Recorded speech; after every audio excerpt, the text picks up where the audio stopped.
OA members in areas such as compliance audits, workplace investigations, creating policy documents tailored to your workplace, and they can act as your representative before the Fair Work Commission or in court in unfair dismissal or general protection claims. It's unlikely that she would remember, but I first met Emma 13 years ago when I had an issue with an employer. She told me the relevant sections of legislation to quote and the legal mumbo-jumbo words to use to resolve this efficiently and quickly. In the decade that I've worked with OA, I've seen her help hundreds of members in similar situations, so she's very across the issues that are specific to our profession. Now, before we start, I'd like to flag that we do have extensive resources available in this space. These are located at optometry.org.au. They're in the practice and professional support section and in human resources and workplace relations. So I'll pop these into the chat in a moment or two. We also have guidance and support for every stage of your career, contract advice, and other resources such as guidance on KPIs. I'm going to flag that we're providing general information tonight, and for specific advice tailored to your circumstances, or for things like contract reviews, please feel free to reach out to your state CEOs, to our optometrist advisor team, or directly to Industry Legal Group. So without further ado, I'm going to hand over to Emma, who's going to provide roughly a 15-minute overview of employment conditions, a discussion on general protections and contract issues to give some background for some of the issues that have been raised on the forum. I'd like to invite you to start typing away or putting in any questions that you'd like the team to discuss in our open forum. I'm going to ask you, if you can, to keep yourselves on mute. This is not a classic OA webinar where everyone is muted, everyone has access to the microphone. But feel free when we're in the open forum session to jump in and ask a question verbally if you want, or otherwise just type them in and we'll feed them through to the team as we go. So Emma, over to you. Thanks, Luke, and good evening, everyone. As Luke just mentioned, I've been asked to join you tonight to answer any employment-related questions that you may have and to give an overview of the options available to you in addressing some of the common workplace issues that have been raised recently. Some of the key concerns that have come up include the conflict between KPIs and your ability to prioritise patient care, insufficient time for administrative tasks, and terms of employment such as break entitlements and weekend work. What I would like to be able to communicate tonight is that there are legal frameworks and dispute resolution options currently available to you if you are dealing with these types of challenges. However, typically before taking any kind of formal action, it's always wise to try to resolve these issues internally first. In fact, it's a requirement of some processes. Most employers will have a formal grievance procedure that you should follow. Typically, it'll involve you discussing your concerns with your manager or HR in the first instance. For example, if you feel that your KPIs are compromising patient care, it's important to raise this with your employer as a grievance. It's an issue where your professional obligations are conflicting with your employment obligations, and not typically, but your employment obligations, your employer can't reasonably direct you to breach your professional obligations. So that would be a genuine grievance to raise with your employer. I understand that there can be some hesitation around raising grievances out of fear of retaliation. However, the Fair Work Act does provide you with a level of protection here. For instance, you are protected from any adverse action for exercising your rights to make a complaint in relation to your employment. So that should provide a level of comfort in doing that. Now, if internal discussions don't lead to a solution, there are external avenues that you can explore. I'll highlight a few. The Fair Work Commission is one of the main areas in which we deal with disputes. So if you believe your employer isn't addressing your concerns, or that you have rights that have been breach, then the Fair Work Commission can help. They can deal with a number of disputes. They can handle issues like unfair dismissal, general protections, and bullying harassment matters. Unfair dismissal claims are around where you've been terminated in circumstances that are unfair, harsh, or unreasonable. General protections claims come about if you suffer any adverse action, as mentioned. For instance, an example would be raising a grievance in relation to your employment terms, and there being any kind of adverse retaliatory action. That would be an instance where you would have a pretty clear general protections claim. It typically protects workers where they're exercising their legal rights. There are other protections there too, for instance, around discrimination and all sorts. It is really preventing employers from taking any unlawful action against employees. And bullying harassment claims. This seems like it may not apply, but there is a particular through line here. So if you're subjected to any kind of repeated or unreasonable behaviour at work, you can seek a stop bullying order, and you can also make a claim through the Fair Work Commission. Just to clarify, reasonable management action isn't bullying. However, the repeated unreasonable behaviour can create a risk to health and safety, so such as unreasonable work demands that could amount to bullying. So there's potential there to lodge a bullying claim. On employment contracts, and I'll circle back to claims in a little bit, but just to clarify, a lot of these issues that you're facing, or that optometrists in the industry are facing, are largely employment contract related. So things like weekend work or breaks, it's really important to negotiate these terms in your employment contract to make sure that you're happy before signing the contract. Once those terms are agreed to, they become part of your employment obligations, and they can be really difficult to renegotiate later. Awards do set terms around minimum standards for things like working hours, breaks, and weekend work. However, in most cases, when we're advising both optometrists and practices, we're finding that a lot of the issues do boil down to the employment contracts themselves, not necessarily an issue around award compliance. So again, it can be a daunting prospect for some, but it is very common practice to negotiate employment contract terms, and you don't get what you don't ask for. So it's really important that you do exercise those rights to say, look, this is actually a situation that I'm not comfortable with. I don't expect to be working weekend hours, for instance, or, it's important to me that I do have reasonable break times. Negotiating those in your employment contract is fair and reasonable, and it is certainly something that our member service can assist with as well. We do help a lot of members with reviewing their contracts and just simply phrasing how to put these requests for amendments into an email to employers in a way that's not adversarial, that it's explaining that it's just a very reasonable request and it's fair, and sometimes it's lawful. Sometimes employers get it wrong and they have a clause in a contract that's not reasonable, and once it's brought to their attention, they are comfortable with, as they should, removing that clause. Work health and safety is another avenue. Employers do have a duty under work health and safety legislation to ensure they're providing a safe work environment.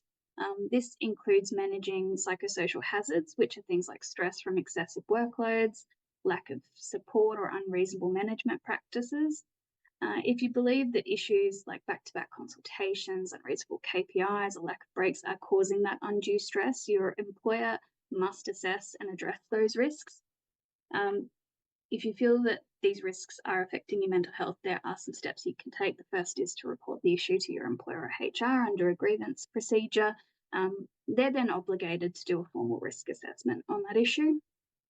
If that doesn't work, or you're not getting any joy from that process, then you can, and this is more serious action, but you can escalate it to WorkSafe, so that your state or territory regulator, they can investigate and issue penalties and improvement notices around safety breaches.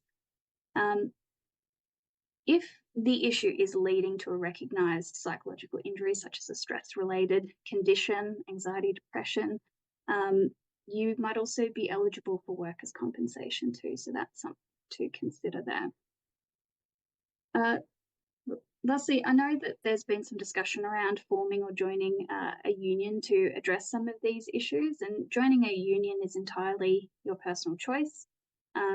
Unions can be very helpful, offering support and representation in workplace disputes, but there are a few points for consideration. Union membership usually involves a financial commitment. Uh, they also have discretion over the type of support that they will provide to individual members in accordance with their governing rules. And generally, they're there to represent the collective interests of their members, which might not always align with your individual concerns. For there to be a collective interest, there also needs to be a sufficient number of members to justify that allocation of resources as well. So just keep in mind that joining a union isn't necessarily a quick fix to all of these issues. Even with union support, you may still be required to follow those existing legal avenues that we've discussed to reach a resolution to these problems. So just to quickly summarize, because I want to leave plenty of time for questions, is that you do have avenues to address these concerns. And we are here to support you within the scope of the membership service with that. This is general information, and legal advice can turn on the facts. So we do encourage you to reach out to us afterwards to obtain tailored legal advice in relation to your individual circumstances if you do have any current or existing issues. I did say I'd circle back to general protections. Look, I think that's really a key option for a lot of members, because it is a right that you have to bring a claim in relation to breaches of workplace rights, not only in the event of dismissal, which is the worst case, but also while you're employed as well. So I think that a lot of these issues that you're experiencing, if you're getting no joy through those internal grievance procedures, there are options for you to explore, bringing in the Fair Work Commission to help conciliate and make decisions in relation to those disputes. So that's all from me, just quickly running through avenues. The key takeaway here is you have avenues and we are here to support you, but I would also like to use as much time as we possibly can this afternoon to run through any specific questions you guys have. I can see the little chat popping up as I'm talking, so it looks like there's a few. Thanks, Emma. And folks that are online, we've had a request from some of our colleagues in WA who had a difficulty with the time slot for this session to be recorded. So I just wanted to flag before we head into the next part, the open forum, that we are recording the session.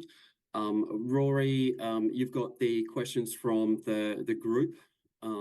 Happy to hand over to you to kick us off with some questions, if we can, please.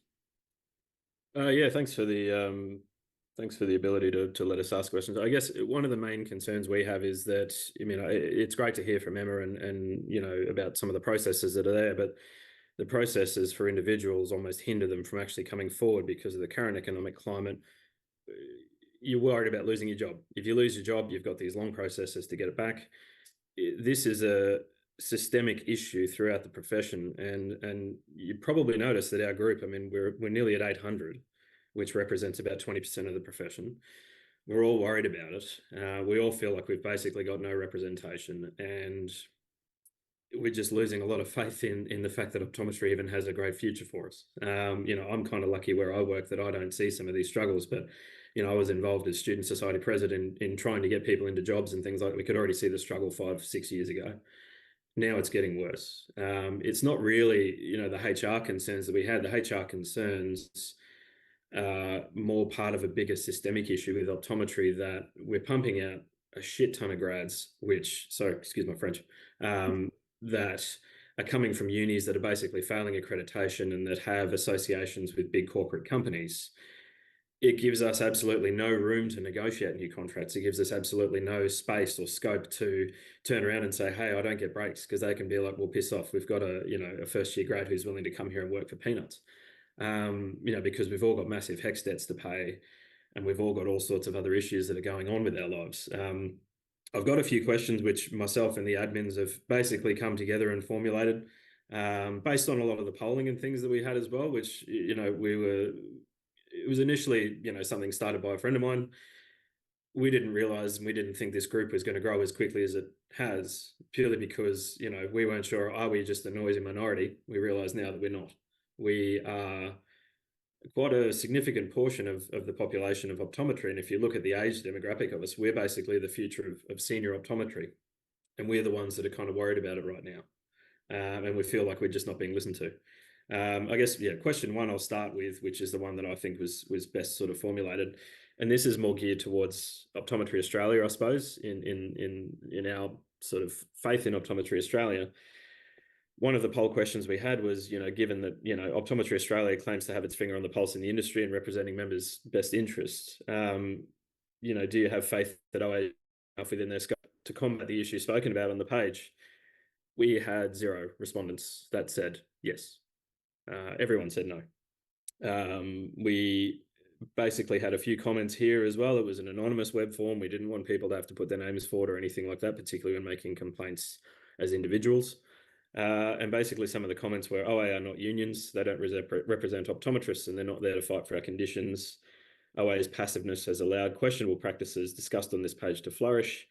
One of them, which is pretty harsh, OA couldn't hit water if they fell out of a boat. I think that's a bit strong, but it's just it's the sentiment, I guess, running through at the moment is that we just don't have any recourse to take, because if we try and take any recourse, the huge influx of new optometrists that are coming through are there looking for jobs, looking to work for less because graduate salaries are just going down the gurgler, and people are going to be forced out to work in the regions. People are going to be, we've got a 5-year degree and we get to the end of it and we're basically getting to a period where we have a graduate salary that's less than nursing, that's less than some of the other allied health professions. It's very scary. And within another 5 or 10 years, we don't want to say the same situation that's happened up in England, where corporate control of the universities, as well as, driving down salaries and things like that, has basically led to them forming their own universities and training up their own optometrists and driving down whatever salaries they have. We don't have an award to kind of protect junior optometrists. Junior optoms go into, I was one of the ones who was going into negotiations with big corporates. I remembered being told if I didn't want to work Saturdays and Sundays that I was going to earn less than I was earning as a wardie. It was the representation we get from OA and contracts and things like that when we're super naive doesn't really help us. Now we're in a point where we're less naive. We see what the industry is all about and we're worried about it. We just don't feel like there's any representation there as well. A lot of these processes you talk about are for individual things, but it's a big systemic problem. I guess that's what we really want people to grasp, is that it's just not one of these sort of quick fix things. 3 of the universities I saw today, or in a couple of days of research, basically have industry partnership with some of the big corporates. And we kind of know that industry partnership is kind of it's a bullshit way of saying that, we're basically training the next round of optometrists so we can, flood the next round of stores and things like that and drive down wages. We know that's happening.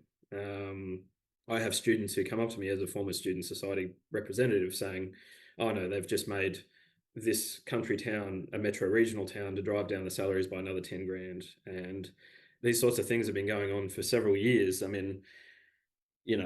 Why would you think that Australian optometrists do give OA such a poor rap? I guess we kind of want to know what's being done for a lot of these complaints that have been brought up on the page. The HR stuff is important, but the general health of optometry is what we're more worried about, if that makes sense. Luke, are you happy for me to respond to that? Thank you very much for that, Rory. And hi, everybody. For those who I don't know, I'm Sky Capuccio, so I'm the CEO of Optometry Australia. Super appreciate that, I guess, comprehensive overview, Rory. I think there was a lot there, and I think you touched on a lot of issues. I think underlying those and what you're getting to underlying those are some pretty big systemic issues. I think one of the biggest ones is probably about the demand and supply balance for optometry, which is really linked to lots of the points that are being raised and that you just brought up then, as well as, I guess, working in a very corporatized and very competitive industry.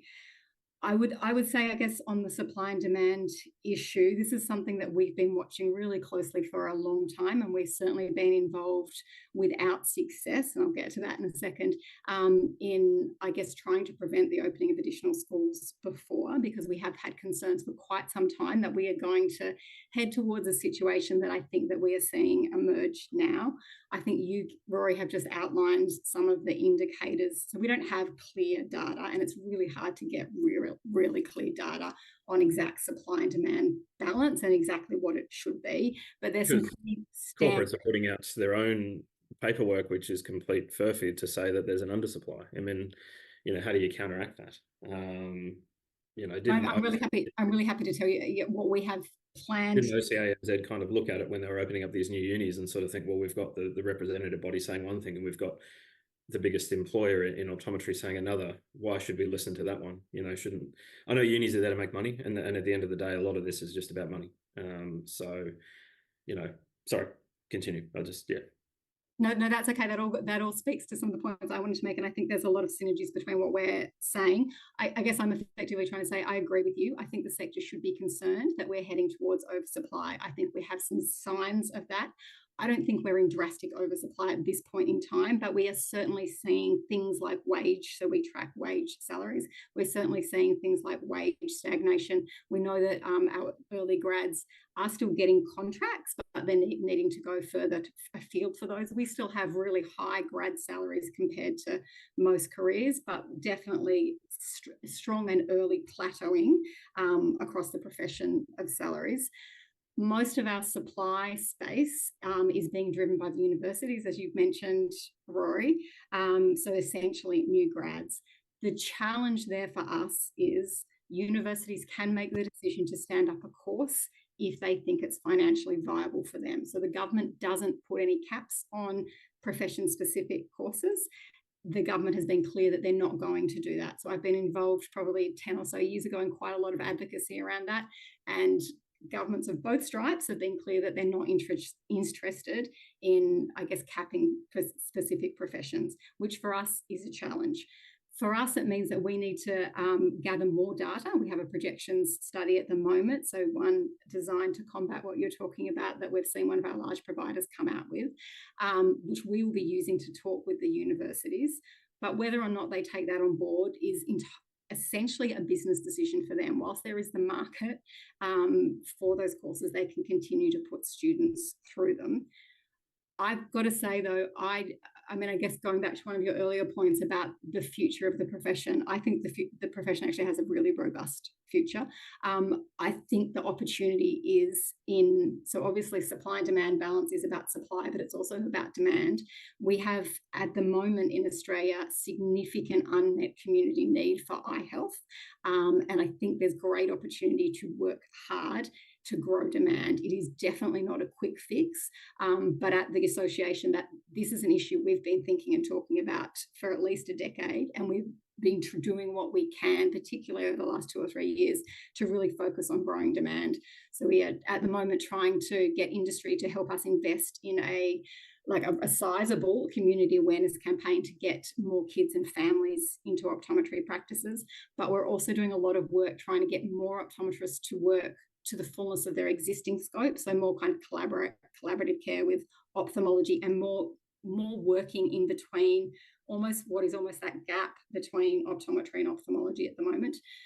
We are having some success in getting more optometrists into hospitals, particularly in Queensland and WA, and also trying hard, and this one's also a slow game, to change the regulated scope of practice so that over time, and again, definitely not a quick fix, but over time we can grow the demand for your services.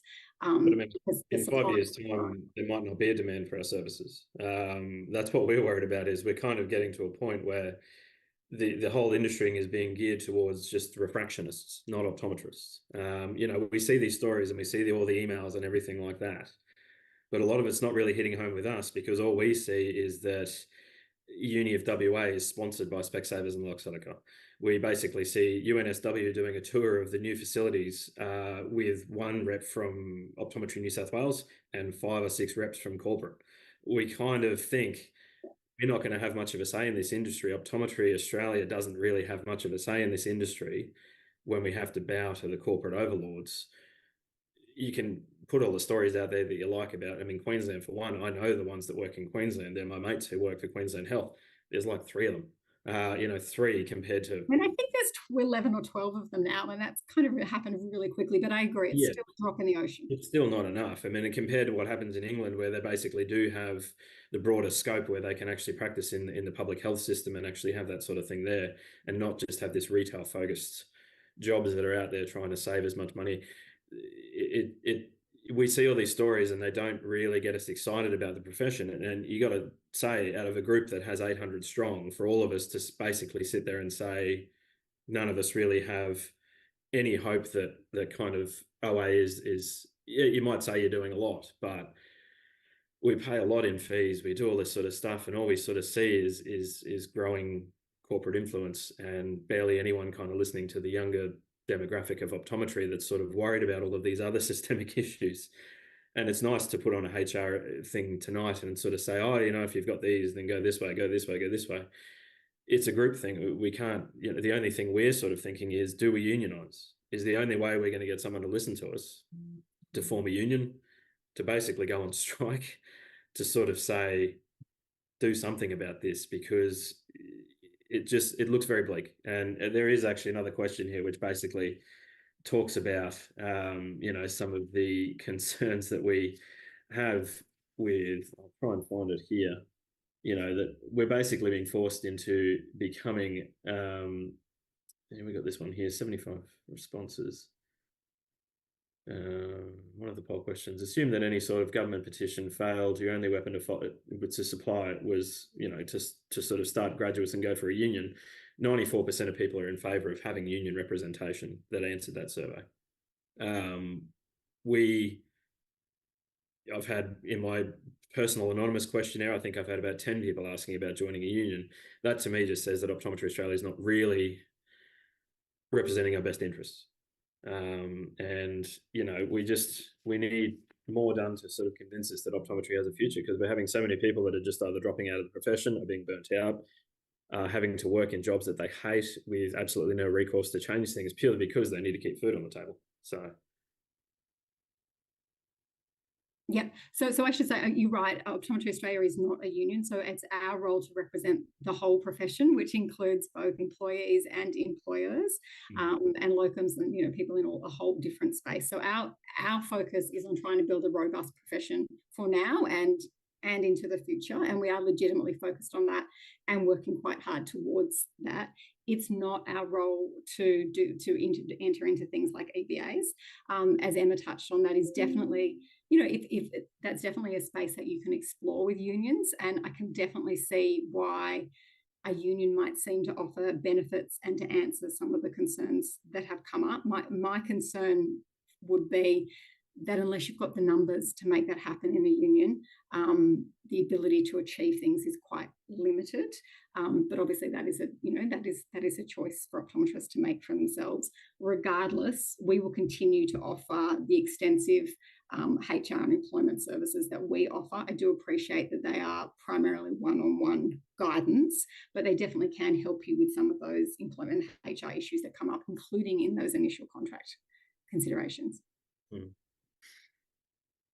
I'll try and get to one of the other couple of questions we got here as well, because there was a couple of really good ones, mainly one on KPIs, I guess. KPIs, basically, according to the Optometry Board of Australia's guidelines on code of conduct, shouldn't really be a thing. We're a health-based profession. Why do we have KPIs dictating our performance in practice?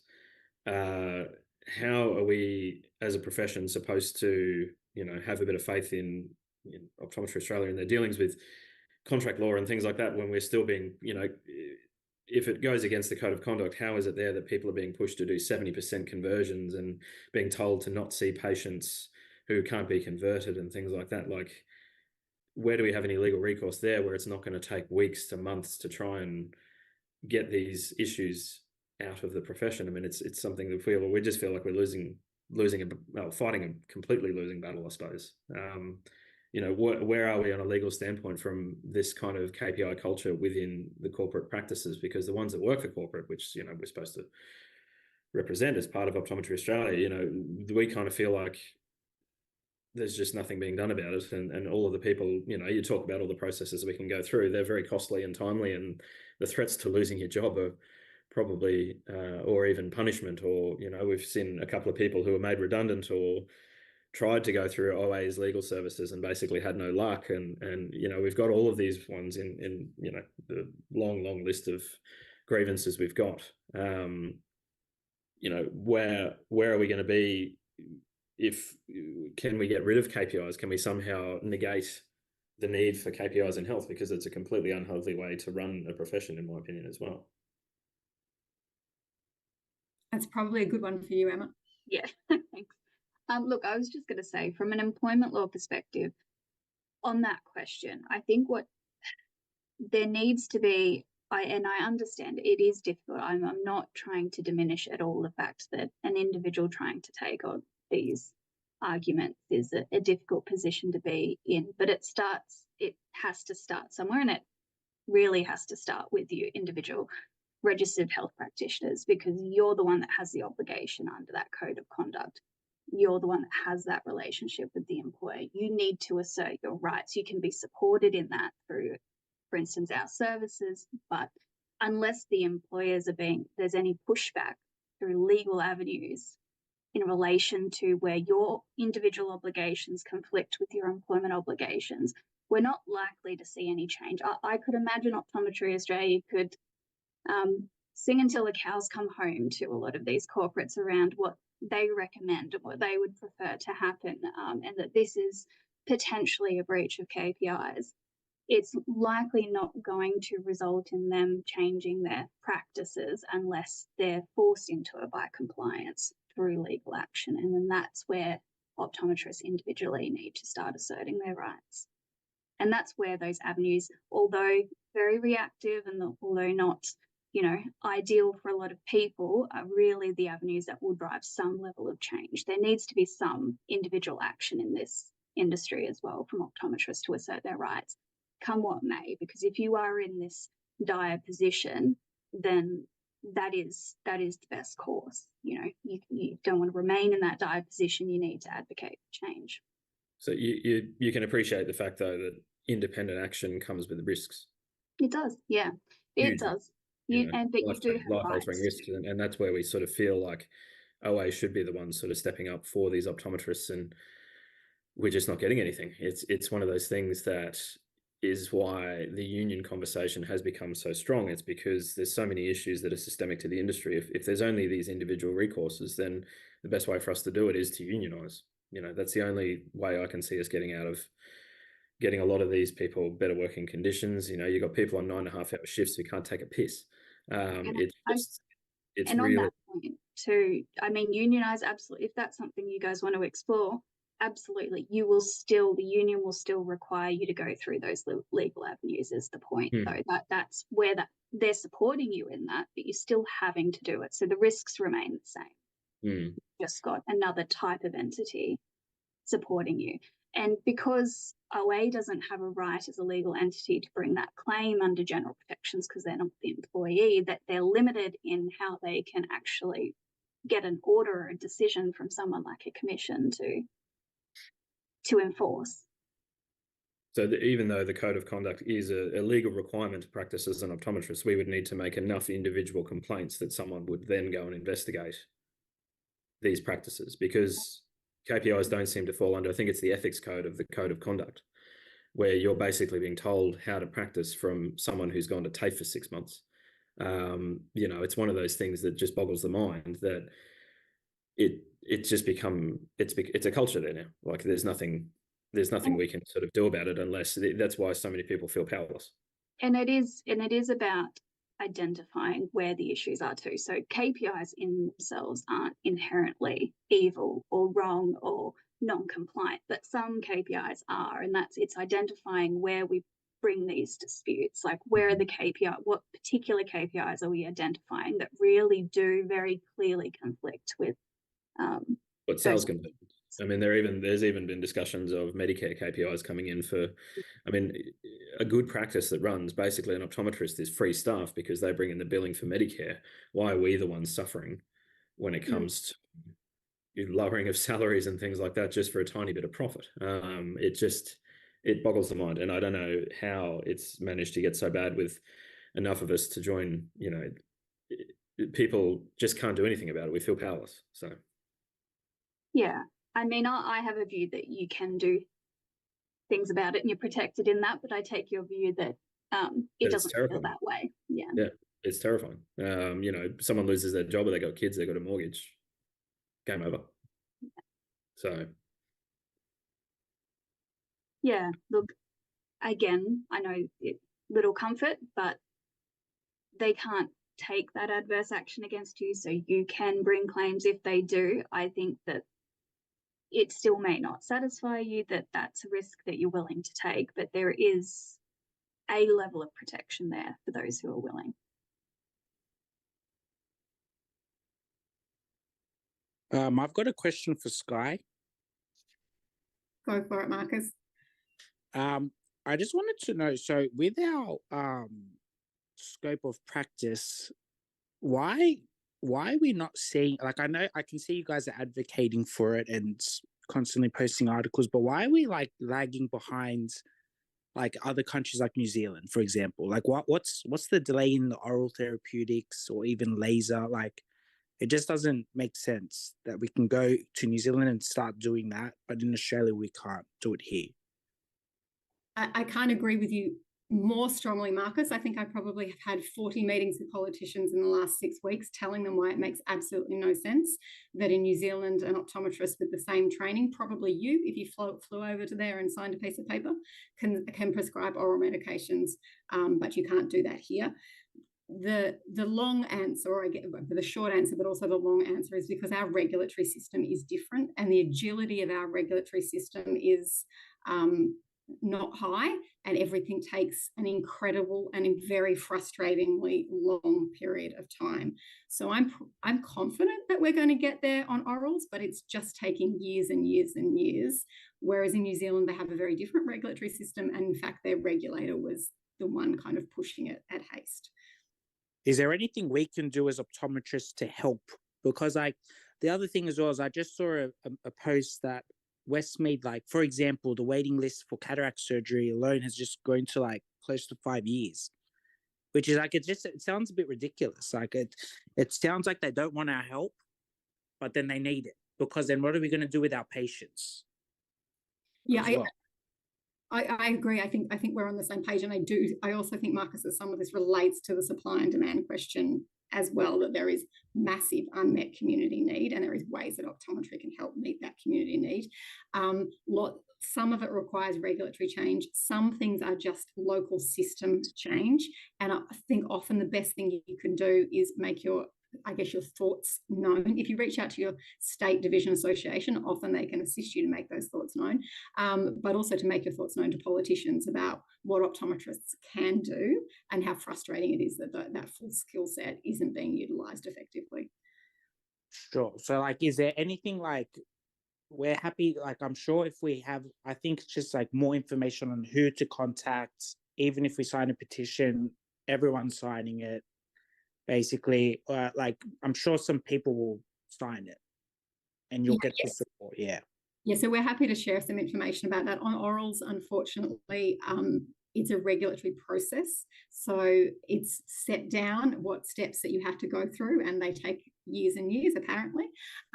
So kind of petitions are not going to get us there. They still need to go through all of those processes, but certainly we can share information with you about how you can get involved in our advocacy. Sure. And I also think as well, this is my second point I wanted to make, with Medicare, like I saw an article you posted as well, where you're saying the average consult an optometrist should be closer to $90 rather than the $60. I think it was you that posted the article, but I wanted to know as well, why is Medicare under, like, why aren't we getting greater benefits with Medicare, or what can we do to get better benefits? Like, you see speech pathologists with NDIS, they get paid a lot of money for it. The GPs get that bulk billing incentive, or they get greater rates after a certain hour, or they get weekend penalty rates. Like, why aren't we getting the same? So- why aren't we getting the same thing? So I agree with you, Marcus. I think that the Medicare rebate fees for optometry are dramatically less than they should be. We do lots of advocacy in the Medicare space. I think we've got some recent changes, an extra 940 that'll come in from March, and there'll be some changes to the 912 and 913 so that it doesn't have the same practice requirement. But the big issue is the fee.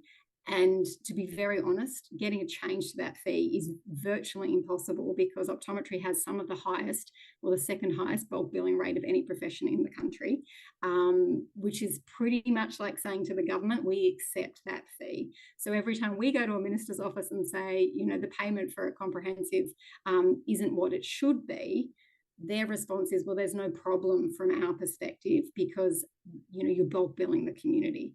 So it's an almost impossible fight to try and get change there whilst bulk billing rates are so incredibly high.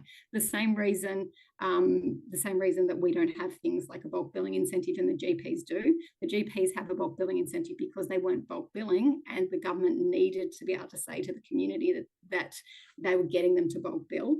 Even with the bulk billing incentive, GPs still bulk bill a lot less than optometrists, which makes it, I guess, an impossible fight to win. Well, another thing that I heard that the GPs were doing was they were flooding if they weren't happy as well, they were flooding the ED departments with patients as well.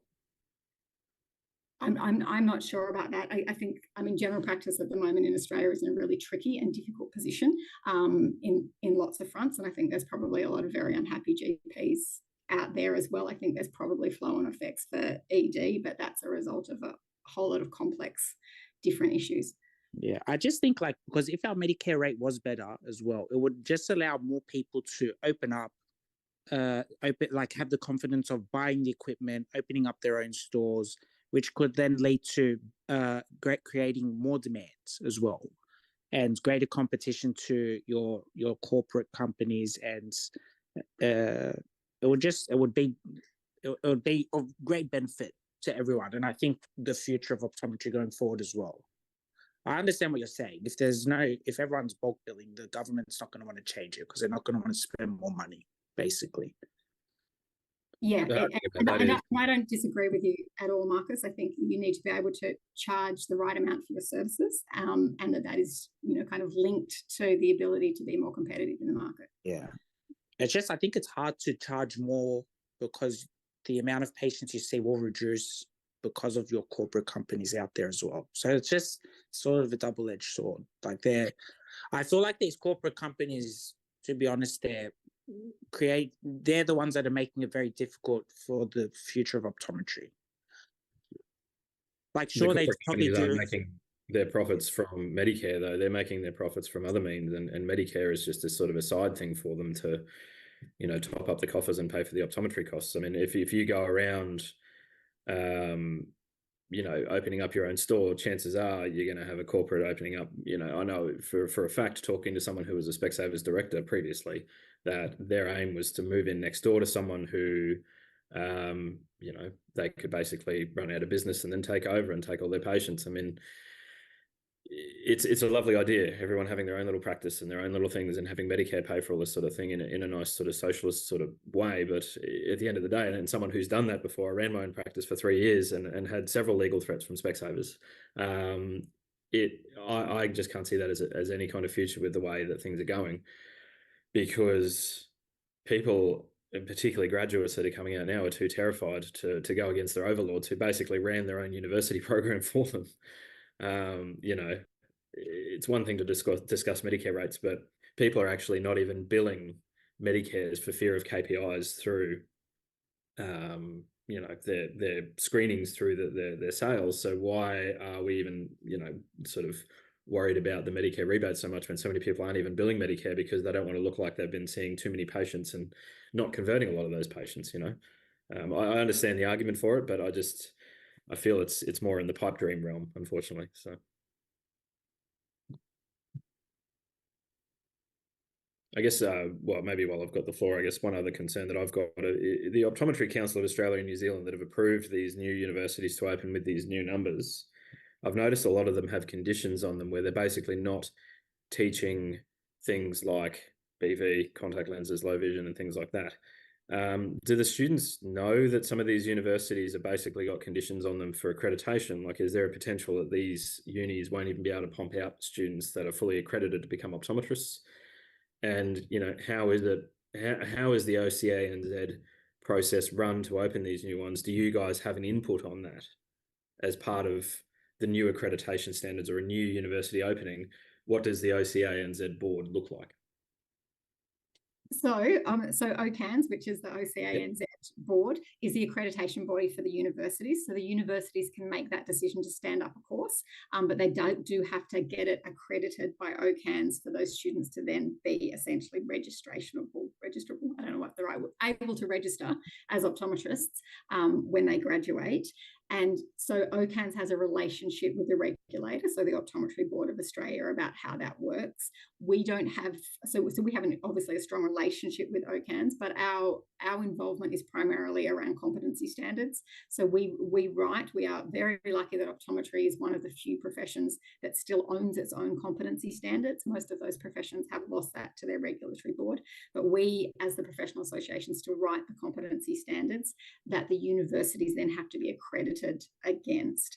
And often universities go through that accreditation process and they will get some kind of caveats on their accreditation, but usually that's just about things that they need to massage and fix over the next little bit, and provided that they do. Should it not be part of a competency standard, though, that you don't have these conflicts of interest where you basically, I mean, one of the students or one of the graduates told me the lens lab that's at Uni of WA is basically named the Luxottica lab. Like, how is that not a conflict of interest where you've got one of the biggest employers and one of the biggest drivers of down of graduate salaries sitting there sort of opening their own universities? You know, to me, the new universities that are pumping them out and forcing students to do 6 months of external placement rather than, you know, doing it the hard way at QUT, which I did, which was 2 years of clinical placement, and then you just have to go and sit in with someone. You basically have to go see patients yourself with a clinician looking over your shoulder. You know, why don't these competency standards look into some of these broader issues so that maybe we can turn around and say, well, hey, UWA, you're basically pumping out your own workforce. We're going to take away your accreditation. You know, like what, how is... So our competency standards are about what you need to do to be competent as an optometrist, an entry-level optometrist. So they're about setting the professional standards that you have to meet. I fully appreciate that there is frustrations at the other issues that you are raising as well, but they're not readily solvable through a competency standard process.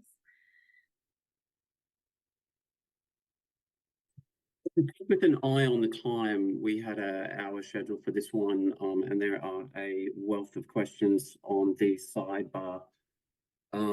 Working back from the bottom upwards, we've had a question around, you know, look, we should definitely start charging and have a Medicare rebate for anything that we need to spend time on, especially for things that are being pushed for OA, like myopia control.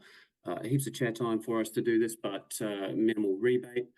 Do you want to field that one, Guy? I'll keep working up the list, and we'll try and cram a few more in. I'm more than happy to talk about the Medicare changes that we're chasing at the moment. So one of them is exactly what you're doing. Luke is actually leading a group looking at myopia control and exactly what changes that we need to Medicare to try and make that more, I guess, more practical or a good business decision to provide.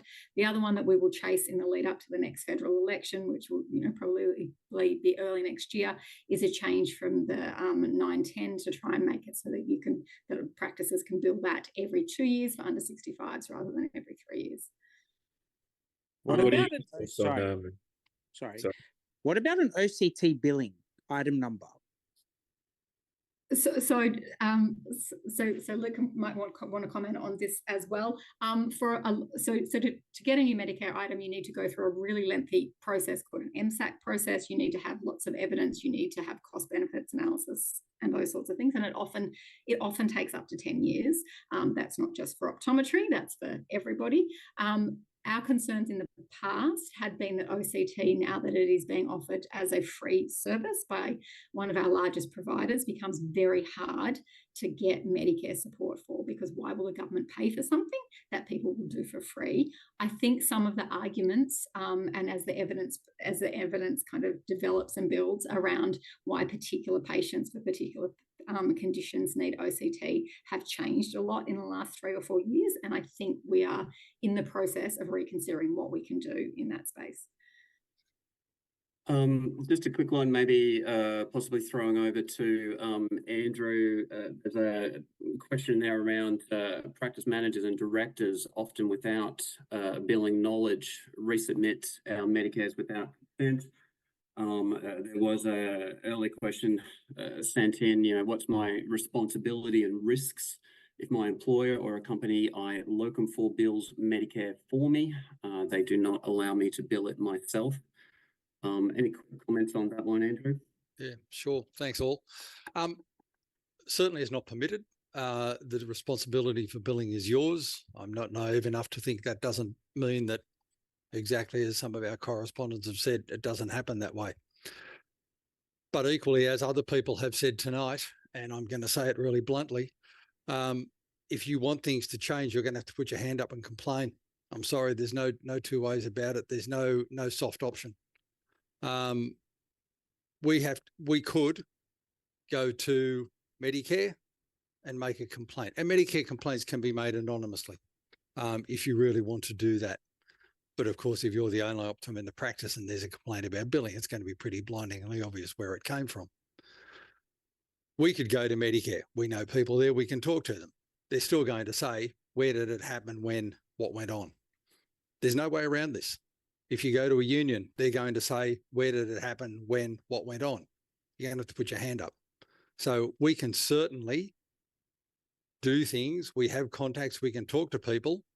But at the end of the day, we are going to need people to put their hands up and give us the evidence with which to go to these bodies and say, these things are happening. There are problems. We need you to help address them. We can't go with general, hearsay is the wrong word, but they would be hearsay for them, hearsay complaints, where we go to them and say, somebody somewhere is doing something nasty, and they look at us and go, terrific, happens every day. Tell us more about it so we can do something about it. But if you are genuinely having those problems with Medicare billing, we'll happily help steer you down the right path. But at the end of the day, sorry, you'll have to stick your hand up and make the complaint, because we cannot do it for you. We don't have the information. Thanks, Andrew. Sky, the question that's been boosted there, so maybe I might throw it to you if we can. How is it that ophthalmology is so capped? Why are we not flooded with ophthalmologists in the market? It doesn't seem to be fair. Yeah, it's a completely crazy system, and is directly related to the fact that we have a massive shortage of specialists in nearly every specialty in the country. So medicine is the one capped profession or specific course in the country, and it's historical. I've been to meetings with ministers where they've been very, very clear that they would bend over backwards to make sure that never happened again. So they do have caps in place. Right. Maybe a question for Emma just about unions. There have been questions around how do they start, how does one get up? You got any other broad comments on that space? Yeah, look, I mean, it is regulated how to set up a union. There's some good information on the Fair Work Commission website around that. Look, just at a high level, you have to set up the organisation. The union must have at least 50 employees. You've got to register it through the Fair Work Commission, so you've got to apply for approval to be a union. And there are abilities for other unions to object. So if you were to establish a union, other unions that think that they might have some coverage, for instance, HSU might try to step in and object to that application because they want the members.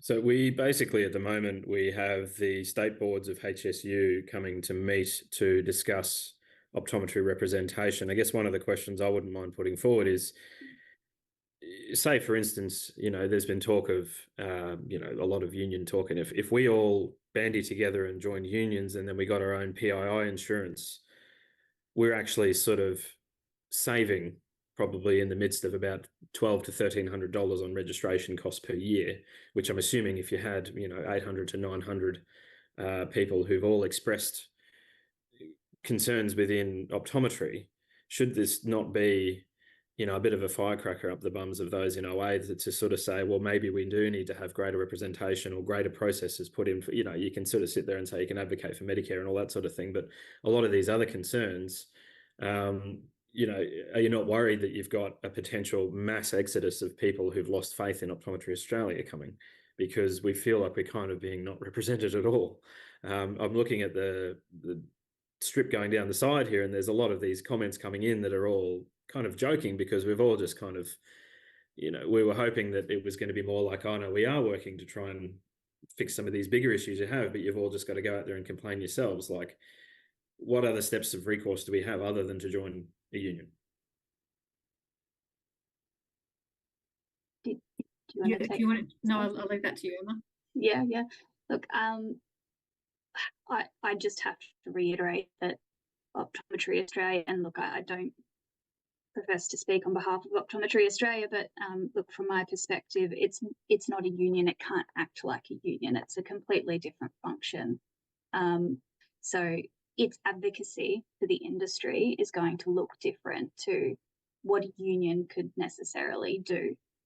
Even having a union in place isn't necessarily going to fix all of these issues. It might help. It might provide you a level of comfort, but it's not necessarily, they're not going to be able to necessarily wave a magic wand and make a lot of this go away. They still have to work within the confines of legal frameworks and the existing processes around making complaints. They can do things like assist people in enterprise bargaining. That might be something that you explore with them, but that's still a negotiation process between you as employees and your employers. So I think when we're talking about huge systemic changes that relate to oversupply, there's going to be limited things that the union can do to actually fix that issue. Again, I understand the concern here is that, or the concern is that you don't necessarily want to be taking that individual action for change. I do think it's necessary in a lot of instances. I'm not going to try to influence you one way or another around whether or not you should explore union membership. That's something for you guys to explore and decide on. I don't see how it's necessarily going to fix a lot of the problems that you've raised here today. I guess the problem is that we're told that Optometry Australia is an advocacy body, yet we're seeing no advocacy, and that's our big issue, is that you seem to have these connections when it comes to Medicare things, and you have someone who advises for OCANs, and then you have all these sorts of things, but the problem only gets worse. There's industries like dentistry that are having real problems with KPIs and things like that too. Pharmacy is having the same sort of thing. They have their own unions, and they tend to maybe be able to get things a little bit better. Like, we're not asking for a complete fix. We're just asking for some kind of tangible future in the profession, because we just feel like the way things are going, it's not there. So yeah, look, I understand that. I mean, I'll just repeat that. I think that they're there to support. Yeah, sorry. I can rephrase that if you want from a sidebar question, Emma. We've got, if OA can't control the number of grads, as it's been mentioned, that's, in the purview of the universities. Is that something that a union can do? That's thanks, Luke. That was actually a perfect way of putting that, and what I was trying to get at very inarticulately, but it's just, that's not something a new union's going to be able to stop. They're going to be able to support you, much like myself and OA can support you in advice around how you deal with workplace disputes. They're not going to be able to do anything particularly special or different to what you already have access to as part of OA. They are obviously a registered union, so they have different powers in relation to industrial action that's taken that OA doesn't have, but that's about it. That would still require you on an individual level to take industrial action. We had a similar question around conditions. Is that something that's exclusive or better conditions for optometrists? Is that something that's exclusive to folk that are covered under award? Are there protections, under general employment, OHS, work cover, work safe, those kind of things for non-award employees as well?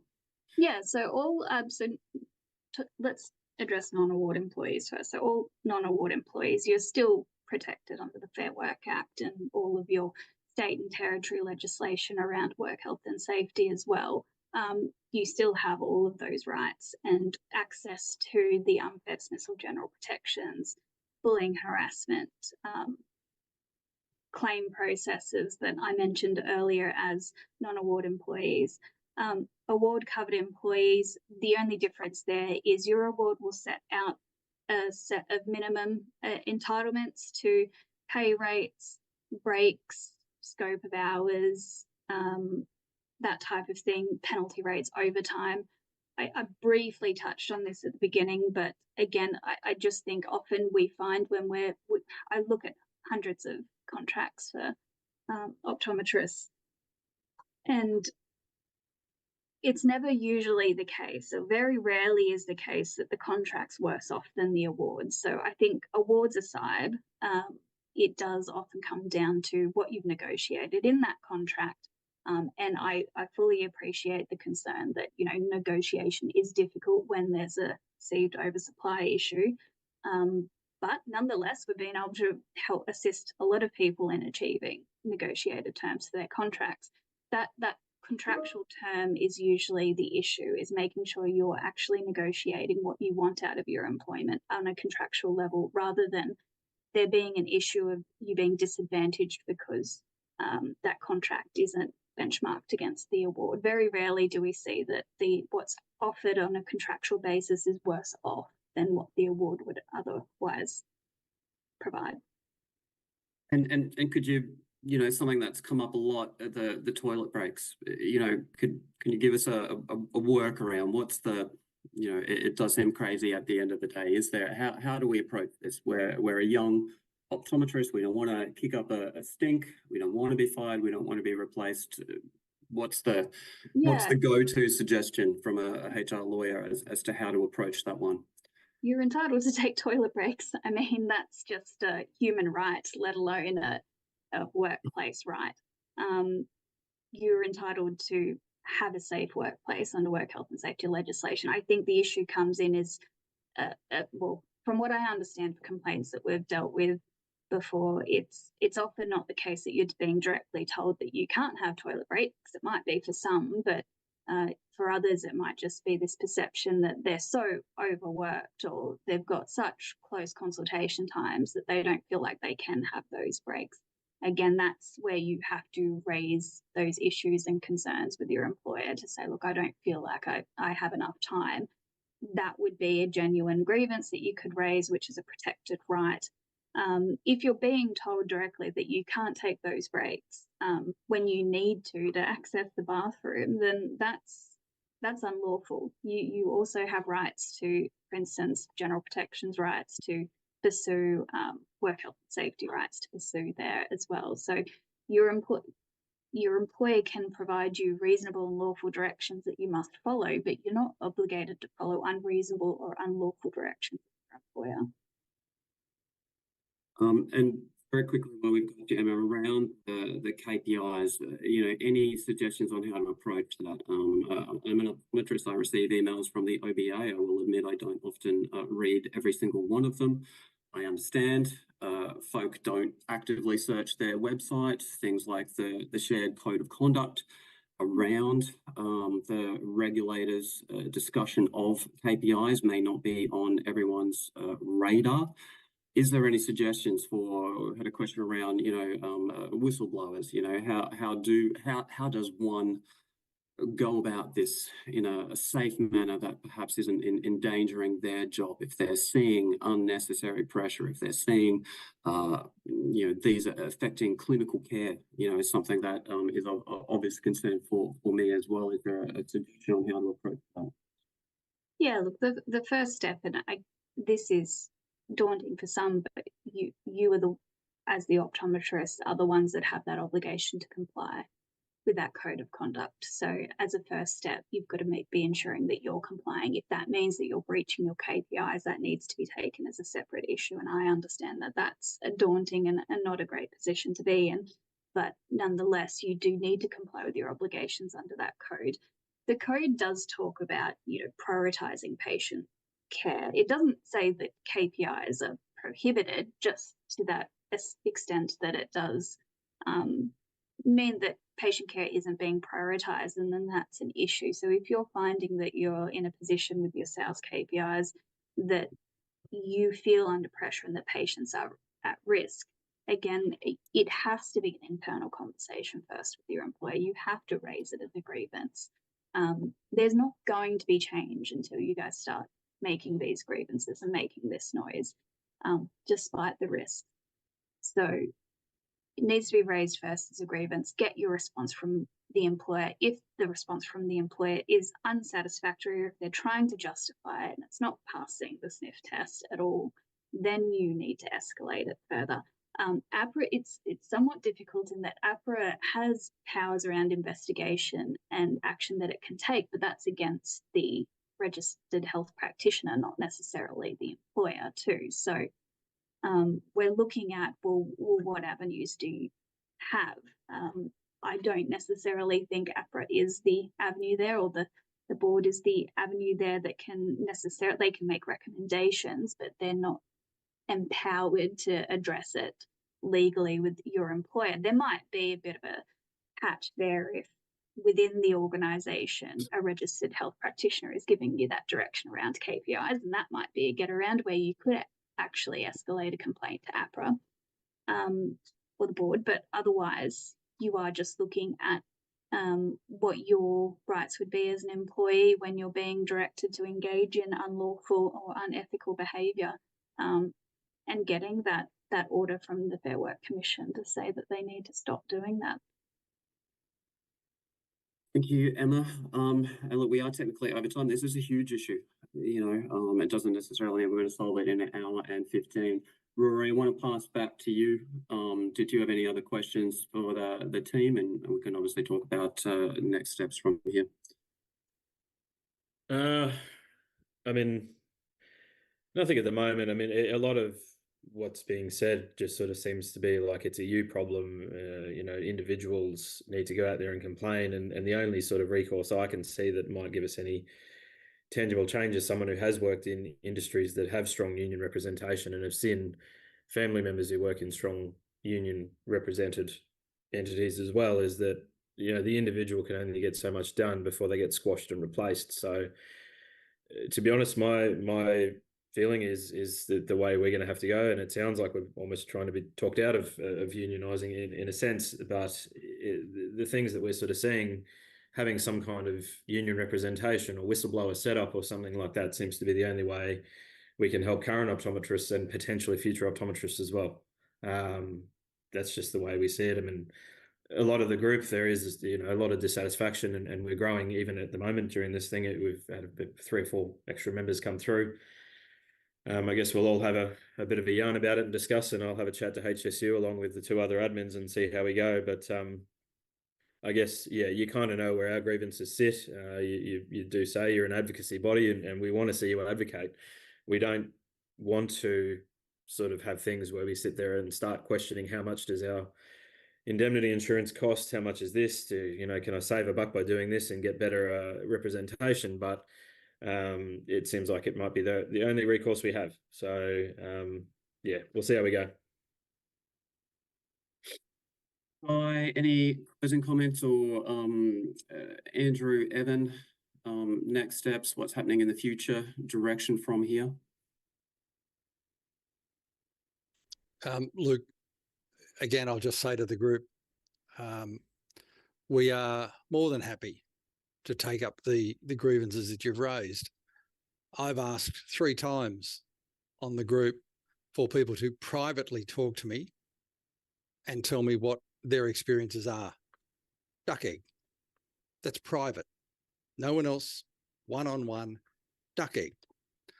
I cannot do anything with anybody or anybody until I get the details of what it is that the problems are.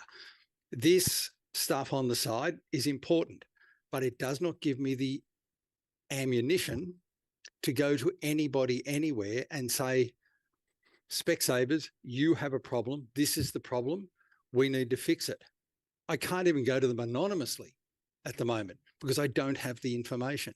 You do realise that people are scared to come forward, though. No, hang on, Rory. I said privately, one-on-one, ring me.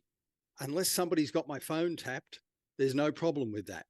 And I certainly won't go to Specsavers if I get that information and say, oh, by the way, I was talking to Rory Dowdle and he said this. But I've got to have something to go with. And I've had duck egg. I need something. We all need something. That's what we need. And I've asked 3 times and I've had nothing. We can't do anything. And a union will be no different. If you want to get a union to act on your behalf, you are going to have to make a complaint, at least anonymously, and give them something to go on. You can't make generalized comments and throw hand grenades and expect people to just go, sure, we'll go off and talk to Specsavers. We are delighted to help. We want to help. That's what we do. But we need your information so that we can do something for you. Without it, you're tying our hands behind our backs. Can I make a couple of observations just as an old fellow who's had some experience in both independent and corporate practice? And I must say I sympathise with a lot of the comments because my 6 years in corporate practice were the least satisfying that I ever experienced. For Luke and Sky and Edward, yeah, I think you've got a significant problem. You've got 800 disgruntled members. And it's really hard being in the association because you're trying to serve all purposes to all members. But there are certainly things that you do that sometimes provide more resources to some members to others. It might be in behavioural optometrists helping them. It might be in enthusiasts for therapeutics. And I think here you have a group here that probably you would not feel happy about the Believing Association, but I think there are probably I think what Rory's looking for is some collective action. Now, maybe it's unionisation, maybe it's not, but I think your role is to help Rory organise himself and facilitate that sort of collective action. Now, I don't know exactly what the answer is, but it's certainly a significant problem. And in dealing with corporates, I think the only way you get them to change their behaviour is because they have to. They won't do it out of the goodness of their hearts. They will only do it if they are forced to. Now, whether that's because all their employees go on strike or whatever measure it is, they will only do it if they understand they have a real problem and that they will have people make their practices less profitable. And one of the difficulties with the sort of franchisee-franchisor operation is that the franchisee, if you like, the directors of the practices, they're the meat in the sandwich. They might have their employees coming and saying, well, look, I need a toilet break. I need, and it's not just about the pay. I think the pay is sort of the thin end of the wedge. It's the conditions you work under. You're getting absolutely slammed by an overbooked appointment book. And that's probably the worst of it. You don't ever get to enjoy your work, let alone the fact that you're paid less than you're worth. And this is partly because they don't like an out-of-pocket cost of the exam being a barrier to a retail sale. And you go to the government and say, well, okay, you guys bulk bill. Well, the people who make the decision about how much we bulk bill is not the optometrists, it's the corporates. And so that to get them to change, you've got to have them understand, well, if you don't change, your business is going to be worse. And that's the sort of action that is going to actually bring about some change. They will do it very reluctantly, but it will need someone to help facilitate all those people, those 800 people who are happy to take that action altogether, whatever that action might be. Now, and to get caught up in legalese, I don't think that really helps. To have people have to waste their time going to court, that sort of stuff. It's a pure, and when you're negotiating, you've got to do it from some sort of position of strength, not a position of weakness. And if you are just one against the whole corporate, I'll say, see you later, go and get a job somewhere else. But if they've got 800 people who are saying, we're going to have a week off, or we're going to do this or do that, then they've got a much bigger problem. They've got to fix it. And it's, as I say, it's not just about the pay, but it's sort of, you know, I remember, and this was as a franchisee, so you sort of have some say under the conditions you work, but then they say, well, look, we want you seeing people every this and that. We want you doing rolling clinics and not seeing the patients you normally see. Those sorts of things, there's much to it more than money. And I think that's the association's job, is to help facilitate people like Rory actually get organised. I think there's clearly an issue there. And I'm a bit remote from it, but I understand exactly the sort of crap that they're going through. And sorry, just to also speak on that point, Andrew, when you're saying you need evidence, like people, they might not necessarily have emails or voice recordings or anything like that, but would you be looking at evidence such as just stories verbally that they tell you, or something that they've written to you in email about their experience? Would that be sufficient? Marcus, I'd take anything. And that's not a flippant comment. Yeah. I would be very happy to start with, and look, I completely understand the problem with sending emails. They have headers and they're traceable. But even if people were to ring me, if you don't want to put anything in writing, call me and say, look, on this day at this time in this location, and remember, you're speaking to me individually, and you're doing the same with Luke and Sky's team and Evan over in WA. Ring us and talk to us and say, like, this is what happened this time, this day, this is what went on. At least it gives us something where we can go to them and say, we've spoken to 200 members, your employees, and this is what is going on. If we've got that, at least we've got something to get through the door with. At the moment, we've got nothing. Yeah. Hey, I have a question. I would like to mention something, because you talk about evidence, and that's right. So a bit about me, I'm a young optometrist. About 5 years ago, I sent in my contract, I believe, to be reviewed by Optometry Australia. So that there obviously is already evidence. Now, I'm sure, and I guess I'm the only one of the few who's happy enough to speak out because my foot is halfway out the door of this profession. But if you were to just do the napkin math for what a new graduate brings to a practice, you know, say you see 20 patients a day, or that's ridiculous, maybe 10. Say you only bill 916, say half of them, because KPIs are much more lenient, they're 50%, right? Half of them buy glasses. The amount of money you bring into a store, to a Specsavers, or an OPS Center, or anywhere, an independent, is ridiculous. If you actually take the time of your day to do that math, that already is evidence. You know the KPIs. You know the salary that a new graduate gets. Yet, when I speak to some friends who are graduating recently, their graduate salary hasn't gone up from what I got 5 years ago. It's even lower, in fact. So how can Optometry Australia help protect graduates, protect that new graduate salary? Because you have these people who are graduating, getting paid a pittance for what they bring to a company. If I were to magically walk into Barangaroo somewhere, go into EY or Deloitte and say, hey, I'm a new graduate, I will bring in $500,000 to your company. Well, obviously, if they don't laugh at me and laugh me out the door, they'll probably pay me a lot more than what I would have gotten at a corporate, right? How can my question to you guys is, how can you have let graduate salaries drop so low? And where is the advocacy there? Because this is a very easy numerical way to look at evidence. It's written right there when you review a contract from a graduate. You can see how much they're being paid. You know the industry. You know how much this person is bringing into a company. Yet this poor graduate is getting a tiny fraction of that. The Medicare billing alone probably pays their salary and some more, but they're just given nothing.